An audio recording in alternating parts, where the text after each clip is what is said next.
comment and Manikda is suffering from illness, that's why I came here to see him. দাদা একটু বলবেন যে এত রাতে দাদা নো কমেন্ট দাদা একটু প্লিজ বলুন পার্সোনাল কাজে এসেছি ওনার কাছে কোনো কমেন্ট না আপনার দাদা এত রাতে দাদা কোনো রাজনীতির বিষয় না ওনার শরীর খারাপ ছিল আমি একটা যেটা খবর যে মানিকদা বিজেপিতে যোগ দিচ্ছে বলে আপনার আমি জানি না ওই আমার দলে আছে এখনো ইন্ডিপেন্ডেন্ট দাঁড়িয়েছিল ইন্ডিপেন্ডেন্ট আছে ওনার বউ আমাদের দলে কাউন্সিলর আমি নিজে কাউন্সিলর কাছে যেতে পারি না আমি দাদা গুঞ্জন ছিল যে মানিক দত্ত আজকালের মধ্যেই বিজেপিতে জয়েন করবে সেজন্যই কি এসছেন দাদা না না না বোঝাতে ওনাকে জিজ্ঞাসা করুন ওনার শারীরিক অবস্থা খারাপ ছিল যার জন্য আমি দেখতে এসেছিলাম না এত রাতে রাব্বানিদা আমি তো এখন তো গল্পর থেকে আসলাম ক্যানভাসিং করে আসছি মানে একটা যেটা বিষয় আছে যে মানিকদা বিজেপিতে যাচ্ছেন সেটা আপনি ঠেকানোর চেষ্টা করছেন আর কি। না উনি বিজেপিতে যাবেন না যেহেতু বিজেপিতে যাবেন না ওনার বউ আমাদের কাউন্সিলর রাব্বানিদা আপনি বোঝানোর পরে যাবে না নাকি যাওয়ার কথা ছিল না যাওয়ার কোনো কথাই নেই তো কেন যাবে গুঞ্জন ছিল শহর জুড়ে না গুঞ্জন তো আপনারা মিডিয়াওয়ালা লাগান বেশি করে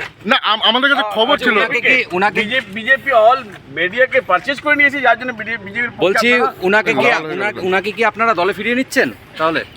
ও তো দলেই আছে আমাদের না উনি তো নির্দলে ভোটে জিতে নির্দল আছেন। প্রার্থী হয়েছিল টিকিট দেওয়া হয়নি তারপর তো উনি দলে জয়েন করেননি এখনো। না দলে জয়েন করবে উনি ওনার বউ আছে আমাদের সঙ্গে না, রাব্বানিদা সেজন্যই কি এসেছিলেন রাব্বানিদা না না না ওনার শারীরিক অবস্থা খারাপ ছিল যার জন্য এসেছিল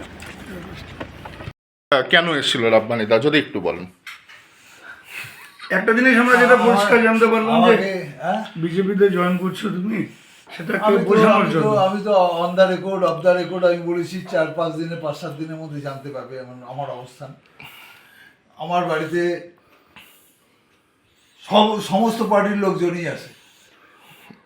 কংগ্রেসও না আছে। রাব্বানিদা বোঝালেন এটা বুঝতে পারলাম তো এরকমই কি কোনো ব্যাপার যে বোঝালেন আপনাকে কিছু যে যাতে বিজেপিতে না যান সে তো যে যার দলকে ভারী করতে চাইবে। এখন কংগ্রেসও চায়, সিপিএমও চায়, বিজেপিও চায়, তৃণমূলও চায়। এখানটায় তো আমার কিছু বলার নেই। আমি বললাম আমি অসুস্থ আছি আর আমি 5-7 দিনের মধ্যে মোটামুটি 7-8 দিনের মধ্যে আমি ক্লিয়ার করে দেবো। উনি বললেন যে আপনি বিজেপিতে যাবেন না এরকম কোনো ব্যাপার বললেন আপনি বিজেপিতে যাবেন না বলছে উনি পার্টিকুলারলি ভাবে। না ওনাকে আমি সেরকম কোনো কথা দেইনি। আমি কোন পার্টিতে যাবো সেটাও বলি নাই।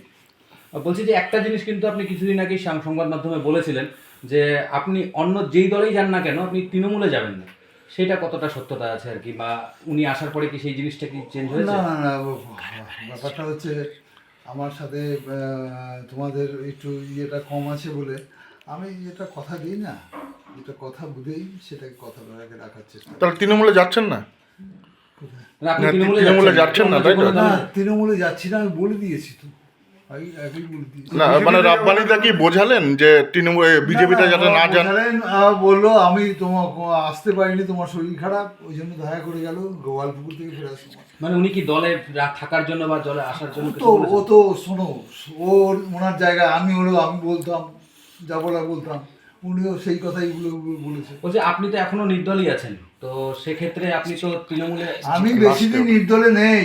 ঠিক হ্যাঁ তোমাদের ওটা বলতে দেব না যে আপনার ওয়াইফ দলে আপনি নির্দলে, ওই রাস্তার দেব না আমি।